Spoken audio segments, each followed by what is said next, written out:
Hi friends, welcome to Vinay சேனலுக்கு. நம்ம என்ன பார்க்குறோம் அப்படின்னா புலாவ் ரெசிபி பார்த்துட்ருக்கோம். என்ன புலாவ் பார்த்தீங்கன்னா இது தேங்காய் பால் போட்டு செய்கிறது தான். ஸோ அதுக்கு பார்த்தீங்கன்னா ஒரு குக்கர் எடுத்து நல்லா குக்கர் காஞ்சதுக்கப்புறம் தேவையான அளவுக்கு எண்ணெய் இல்லைன்னா நெய் சேர்த்துக்கோங்க. நான் எண்ணெய் தான் சேர்க்குறேன் இன்றைக்கி. ஸோ எண்ணெய் நல்லா சூடானதுக்கப்புறமா பட்டை, லவங்கம், சோம்பு, உங்கள்கிட்ட ஏலக்காய் இருந்தாலும் ஏலக்காய் போட்டுக்கலாம். ஸோ ஃபஸ்ட்டு எண்ணெய் காயட்டும். ஸோ எண்ணெய் காஞ்சிடுச்சு. இப்போ பார்த்தீங்கன்னா நான் இலை சேர்க்குறேன், பிரியாணி இலை சேர்க்குறேன். ஒரு 3 இலை, ஒரு அன்னாச்சி பூ, 2 கல்பாசி சேர்த்துக்கிறேன், 2 பட்டை சேர்த்துக்கோங்க, கொஞ்சம் லவங்கம் சேர்த்துக்கோங்க. உங்கள்கிட்ட ஏலக்காய் இருந்தால் ஏலக்காய் சேர்த்துக்கோங்க, நல்லா ஃப்ளேவர் தராது. இது ரொம்ப சிம்பிளாக. இதில் நம்ம எந்த மசாலா ஐட்டமும் நம்ம சேர்க்குறதே கிடையாது. ஸோ இந்த வீடியோ ஸ்கிப் பண்ணாமல் ஃபுல்லாக நீங்கள் பாருங்கள். அப்போ தான் உங்களுக்கு நான் என்னென்ன ஆட் பண்ணுறேன் நல்லா புரியும் உங்களுக்கு. ஸோ ரொம்ப ஓவர் மசாலாலாம் நம்ம இதில் போடவே கிடையாது. ஸோ சிம்பிள் இன்க்ரீடியன்ஸ் தான், நீங்கள் பாருங்கள். ஸோ கூட கருவேப்பிலை இலை சேர்த்துக்கலாம் நம்ம. ஸோ இது நல்லா பொரிஞ்சு வந்துருச்சு. ஸோ கருவேப்பிலை இலை சேர்த்துக்கலாம் நம்ம.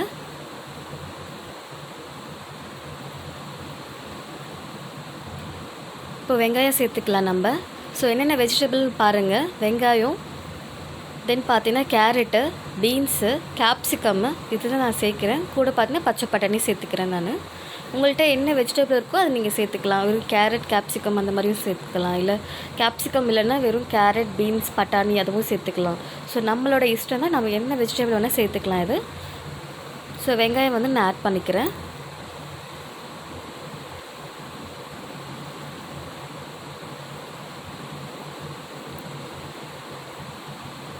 வெங்காயம் ஆட் பண்ணதுக்கப்புறம் வெங்காயம் நல்லா லைட் ப்ரௌன் ஆகணும். அதுக்கப்புறம் நம்ம மற்ற இன்க்ரீடியன்ஸ்லாம் சேர்த்துக்கலாம். ஸோ நல்லா வதக்கி விட்டுக்கோங்க. இப்போ மிக்ஸி ஜார் எடுத்துக்கிட்டு ஒரு 10 பல்லுக்கிட்ட பூண்டு எடுத்துக்கோங்க. ஒரு 2 இன்ச் அளவுக்கு இஞ்சி, ஒரு 4 பச்சை மிளகா எடுத்துக்கோங்க. உங்களுக்கு காரத்துக்கு தகுந்த மாதிரி நீங்கள் சேர்த்துக்கோங்க. இன்றைக்கி பார்த்திங்கன்னா நான் 1/2 கிலோ அளவுக்கு பிரியாணி அரிசி எடுத்துக்கிறேன். அந்த அளவுக்கு தான் நான் உங்களுக்கு பச்சை மிளகா ஒரு 4லேருந்து 5 பச்சை மிளகா எடுத்துக்கோங்க. கூடவே கொஞ்சம் உப்பு இப்போ நான் சேர்த்துக்கிறேன். ஸோ நான் அரைச்சி வந்துட்டேன் பார்த்திங்களா. இந்த 4 பச்சை மிளகா எவ்வளோ தேவையோ நம்ம அவ்வளோ சேர்த்துக்கலாம். காரம் கொஞ்சம் அதிகமாக, ஏன்னா தேங்காய் பால் சேர்க்கும்போது பார்த்திங்கன்னா காரம் கம்மியாயிடும். ஸோ 4லேருந்து ஒரு 5 பச்சை மிளகாவே போதும். இதில் காரம்னு பார்த்திங்கன்னா இந்த பச்சை மிளகா மட்டும்தான், வேறு எதுவுமே நான் சேர்க்கலை. ஸோ கூட இஞ்சி, பூண்டு 2 சேர்த்து நல்லா அரைச்சி வச்சுருக்கோம். இதில் கொஞ்சம் உப்பு சேர்த்து அந்த பச்சை மிளகா, இஞ்சி நம்ம அரைச்சி வச்சு விடுதை நல்லா சேர்த்து அந்த வெங்காயம் அந்த பச்சை பசங்களாம் போகிற வரைக்கும் நல்லா வதக்கி விட்டுக்கோங்க. இல்லை நம்மளுக்கு அந்த பச்சை மிளகாவோட நம்ம திரும்பி மற்ற இன்க்ரீடியன்ஸ் சேர்த்துட்டு உடனே தண்ணி ஊற்றி உடனே அரிசி போட்டு குக்கர் மூடி வச்சிட்டோம் அப்படின்னா அந்த காரம் நம்மளுக்கு நிறையவே தெரிஞ்சிடும். ஸோ அதனால தான் அந்த பச்சை வாசம் போகணும் அப்படின்னு சொல்கிறேன் நான். ஸோ நீங்கள் எவ்வளோ அரிசி எடுத்துக்கிறீங்களோ அதுக்கு தகுந்த மாதிரி யூஸ் பண்ணிக்கோங்க. நான் உங்களுக்கு காட்டுறேன், நான் எந்த கிளாஸ் அளவுக்கு அரிசி இருக்கிறேன்னு நான் காட்டுறேன் பாருங்கள். ஸோ அதுக்கு தகுந்த மாதிரி நீங்கள் பச்சை மிளகா யூஸ் பண்ணிக்கோங்க. ஸோ பச்சை பட்டாணி இப்போ நான் ஆட் பண்ணிக்கிறேன். ஸோ வெங்காயம் பார்த்திங்கன்னா நல்லா லைட் ப்ரௌன் ஆகிடுச்சு பாருங்கள். அதுக்கப்புறமா தான் நான் பச்சை பட்டாணி ஆட் பண்ணிகிட்ருக்கேன். இது ஃப்ரோசன் பீஸ் தான். இது நமக்கு கடையில் காய்கறி கடையில் ஃப்ரெஷ்ஷாக கிடச்சா கூட நீங்கள் ஃப்ரெஷ்ஷாக ஆட் பண்ணிக்கலாம்.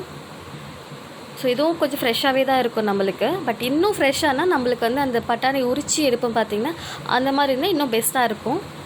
ஸோ நெக்ஸ்ட் பார்த்திங்கன்னா நான் கார்ன் சேர்த்துக்கிறேன். ஸோ இந்த ஸ்வீட் கார்ன் ஆப்ஷனல் தான். இது எங்களுக்கு ரொம்ப பிடிக்கும், அதனால் நாங்கள் சேர்க்குறோம். ஸோ உங்கள்கிட்ட ஸ்வீட் கார்ன் அவைலபிள் இல்லைனா நீங்கள் ஸ்கிப் பண்ணிக்கலாம் இது. பட் இது போட்டால் நல்லா கொஞ்சம் டேஸ்ட் இருக்கும். ஸோ பசங்களும் நல்லா விரும்பி சாப்பிடுவாங்க இது. ஸோ நம்ம நார்மலாக ஒரு புலாவ், ஒரு பிரியாணி பண்ணுறது அளவுக்கு இது அதை விட அளவு சூப்பராக சாப்பிடுவாங்க பசங்க எல்லாருமே. சின்ன பசங்க, ஒரு வினய் மாதிரி இருக்க எல்லா பசங்களும் நல்லா சாப்பிடுவாங்க. சின்னவங்க பெரியவங்க வரைக்கும் இதை அவ்வளோ விரும்பி சாப்பிடுவாங்க. இது மறக்காமல் நீங்கள் ட்ரை பண்ணி பாருங்கள். ஸோ மற்ற இருக்க வெஜிடபிள் எல்லாமே நான் ஆட் பண்ணிட்டேன். ஆட் பண்ணிட்டு நல்லா மிக்ஸ் பண்ணி விட்டுக்கோங்க. ஸோ சிம்மிலே வச்சுக்கோங்க. ஸோ நல்லா காய் வதங்கணும். ஸோ நான் அரிசி அளவுக்கு தான் தண்ணி நான் ஊற்றிக்க போகிறேன். சாரி, தேங்காய் பால் ஊற்றிக்க போகிறேன். ஸோ நம்ம வதக்கிறதே பார்த்திங்கன்னா இந்த காய்கறியில் பார்த்திங்கன்னா 3/4 அளவுக்கு இது வெந்துடும். ஸோ அந்த அளவுக்கு நீங்கள் ஃப்ரை பண்ணி விட்டுக்கோங்க. அப்போ தான் நம்ம குக்கரில் அரிசி போட்டு நம்ம சாதம் வந்ததுக்கப்புறம் காய்கறி வேகாமல் இருக்கும். ஸோ ஃபஸ்ட் டைம் வந்து குக் பண்ணும்போது இந்த மாதிரிலாம் நிறைய மிஸ்டேக் வரும். ஸோ அந்த மாதிரி இல்லாமல் பார்த்துக்கோங்க. நல்ல காய் வந்து வதக்கி விட்டுக்கோங்க. இப்போ வந்து நான் புதினா இலை சேர்த்துக்கிறேன். கொஞ்சம் கொஞ்சமாக வந்து புதினா இலை சேர்த்துக்கோங்க. ஃபஸ்ட் டைம் வெங்காயம் வதக்கும் போதும் சேர்த்துக்கலாம், இல்லை காய்கறி வதக்கும் போதும் சேர்த்துக்கலாம். நம்ம எவ்வளோ புதினா இலை சேர்க்குறோமோ அதுதான் இதுக்கு வந்து நல்ல ஒரு ஃப்ளேவரும் நல்ல ஒரு டேஸ்ட்டும் கொடுக்கும். ஃப்ளேவரை விட நல்லா டேஸ்ட்டு கொடுக்கும் நம்மளுக்கு. ஸோ தேங்காய் பால் இதை அரைச்சி வச்சுருக்கேன் பாருங்கள். நல்ல மீடியம் சைஸாக 2 தேங்காய் எடுத்து நல்லா வந்து பால் எடுத்துக்கோங்க. அதிலேருந்து இந்த கிளாஸ் அளவுக்கு தான் வந்து நான் 4 கிளாஸ் அளவுக்கு அரிசி எடுத்துக்கிறேன். ஸோ 8 கிளாஸ் அளவுக்கு வந்து நான் தேங்காய் பால் எடுத்துக்கிறேன். ஸோ அரிசி நீங்கள் ஊற வச்சிங்க அப்படின்னா வந்து 8 கிளாஸ் கரெக்டாக இருக்கும். இன்கேஸ் நீங்கள் அரிசி ஊற வைக்கல அப்படின்னா ஒரு 8லேருந்து 9 இல்லை 9.5 கிளாஸ் அளவுக்கு வச்சுக்கிட்டா நல்லாயிருக்கும். 1க்கு 2.5 வச்சுக்கோங்க. அரிசி வந்து ஊற வைக்கல அப்படின்னா, ஊற வச்சிங்க அப்படின்னா 1க்கு 2 கிளாஸ். இந்த கிளாஸ் அளவுக்கு வந்து 1 கிளாஸ் அரிசி எடுத்திங்க அப்படின்னா 2 கிளாஸ் அளவுக்கு நீங்கள் தண்ணி எடுத்துக்கோங்க. அரிசி பார்த்தீங்கன்னா ஒரு 1/4 மணி நேரத்துலேருந்து 20 நிமிஷம் அளவுக்கு நீங்கள் ஊற வச்சுக்கோங்க. அப்போ தான் வந்து நல்லா வரும். இல்லை நம்மளுக்கு வந்து அரிசி வந்து வேகாமல் இருக்கும், இல்லை கீழே வந்து அடி பிடிச்சிரும். அதனால் வந்து தண்ணியோட குவான்டிட்டி வந்து நல்லா அதிகமாக இருக்க மாதிரி பார்த்துக்கோங்க. அதிகமாக மீன்ஸ் உங்களுக்கு கரெக்டான அளவுக்கு இருக்கிற மாதிரி பார்த்துக்கோங்க. ஸோ ஊற வச்சிங்க அப்படின்னா 1:2. ஊற வைக்கல அப்படின்னா ஊற வச்சிங்கன்னா அப்படின்னா 1:2.5 கிளாஸ்க்கு நீங்கள் தண்ணி ஊற்றணும். இன்கேஸ் நீங்கள் ஊற வச்சிட்டிங்க அப்படின்னா 1:2 கணக்கில் நீங்கள் வந்து தேங்காய் பால் சேர்த்துக்கோங்க. ஃபுல் அண்ட் ஃபுல்லி தேங்காய் பால் சேர்த்திங்க அப்படின்னா நல்லா டேஸ்ட்டு வரும். நீங்கள் வந்து தேங்காய் பால் ஃபுல்லாக சேர்க்க முடியல அப்படின்னா பாதி தேங்காய் பால் ஊற்றிக்கிட்டு ஒரு 4-5 கிளாஸ் அளவுக்கு தேங்காய் பால் ஊற்றி மீதி பேலன்ஸ் வந்து தண்ணி ஊற்றிட்டிங்க அப்படின்னா டேஸ்ட் கம்மியாகும். மற்றபடி உங்களுக்கு சாப்பாடு சூப்பராக தான் இருக்கும். தேங்காய் பாலே இல்லாமல் கூட நீங்கள் வந்து இது பண்ணலாம். அவ்வளோ சூப்பராக இருக்கும். நம்ம எவ்வளோ புதினா வந்து நம்ம சேர்க்குறோமோ அந்தளவுக்கு நம்ம டேஸ்ட்டு வந்து நல்லா சூப்பராக கொடுக்கும். ஸோ இதுதான் நான் அரிசி வந்து கழுவி வச்சுருக்கேன் பாருங்கள். இப்போ நல்லா ஓலை கொதிச்சிருச்சு. ஸோ இந்த ஸ்டேஜில் வந்து அரிசி நம்ம ஆட் பண்ணிக்கலாம். ஸோ நான் இன்றைக்கி பிரியாணி அரிசி தான் எடுத்திருக்கேன். ஸோ உங்கள்கிட்ட நல்ல சாதா அரிசி இருந்தால் கூட நீங்கள் அதை கூட நம்ம டெய்லி குக் பண்ணுற சாப்பாடு அரிசி கூட நம்ம இதுக்கு பண்ணலாம். அதுவுமே நல்ல டேஸ்ட்டு கொடுக்கும் உங்களுக்கு.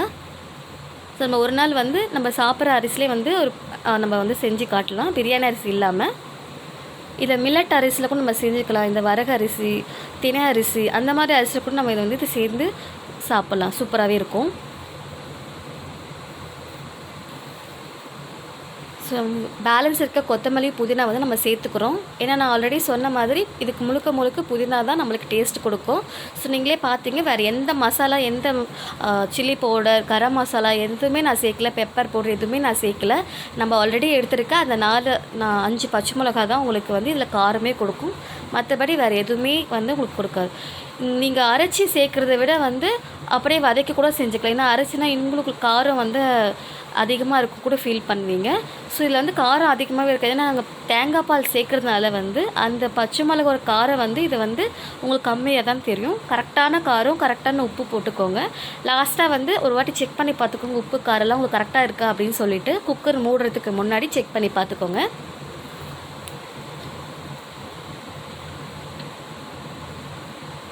ஸோ இப்போ கொத்தமல்லி புதினாலாம் போட்டதுக்கப்புறம் நான் ஒரு வாட்டி மிக்ஸ் பண்ணி குக்கரை வந்து நான் மூடி வச்சுக்கிறேன். ஸோ வந்து ஒரு விசில் விட்டதுக்கப்புறம் மீடியமாக வந்து ஒரு 5 நிமிஷம் இல்லைன்னா ஒரு 3 நிமிஷம் வச்சுட்டு நீங்கள் ஆஃப் பண்ணிக்கோங்க. நம்ம 2 விசில் விட்டுட்டு கொஞ்சம் குழஞ்ச மாதிரி ஆகிடும். அதுக்காக தான் ஒரு விசில் விட்டுட்டு ஒரு 2 மினிட்ஸ் இல்லை 3 மினிட்ஸ் வந்து நீங்கள் மீடியம் ஃப்ளேமில் வச்சுட்டு ஆஃப் பண்ணிக்கோங்க.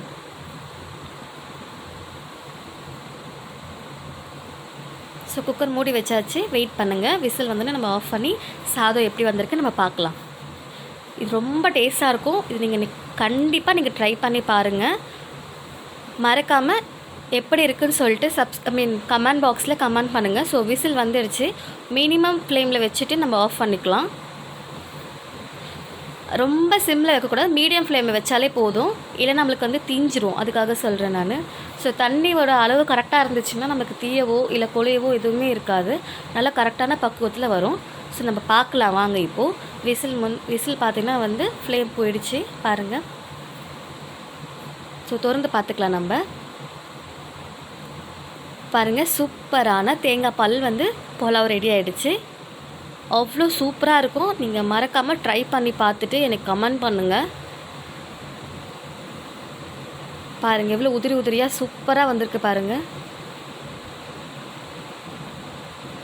ஸோ நல்லா அடி வரைக்கும் பார்த்தீங்கன்னா நம்மளுக்கு எதுவுமே ஆகவே இல்லை, அவ்வளோ சூப்பராக இருக்குது. ஸோ தண்ணியோட அளவு வந்து கரெக்டாக வச்சிங்கன்னா உங்களுக்கு இதே மாதிரி உதிரி உதிரியாக கிடைக்கும். வாங்க நம்ம இதை பிளேட்டில் வச்சு சாப்பிட்டு பார்க்கலாம். ஸோ இதுக்கு வந்து பார்த்திங்கன்னா வெஜ் குருமா கூட சூப்பராக இருக்கும். இல்லை நம்ம பொட்டேட்டோவில் வந்து ஒரு தயிர் போட்டு ஒரு குருமா செய்வாங்க, அதுவும் சூப்பராக இருக்கும். ஸோ நான் எனக்கு வந்து தயிர் பச்சடி வச்சு சாப்பிட்டுட்ருக்கேன். ஸோ பாருங்கள் ஃப்ரெண்ட்ஸ், இந்த ரைஸ் பார்த்திங்கன்னா ஒட்டாமல் வந்திருக்கு, நல்லா உதிரி உதிரியாக காய்கறிலாம் நல்லா வெந்திருக்கு. மறக்காமல் இங்கே ட்ரை பண்ணுங்கள். உங்கள் வீட்டில் இருக்க குட்டீஸ்லேருந்து பெரியவங்க வரைக்கும் நல்லா விரும்பி சாப்பிடுவாங்க. ஓகே ஃப்ரெண்ட்ஸ், இந்த வீடியோ பிடிச்சிருந்தால் லைக் பண்ணுங்கள், கமெண்ட் பண்ணுங்கள், ஷேர் பண்ணுங்கள். மறக்காமல் சப்ஸ்கிரைப் பண்ணிட்டு பெல் ஐக்கான் கிளிக் பண்ணுங்கள். தேங்க்ஸ் ஃபார் வாட்சிங்.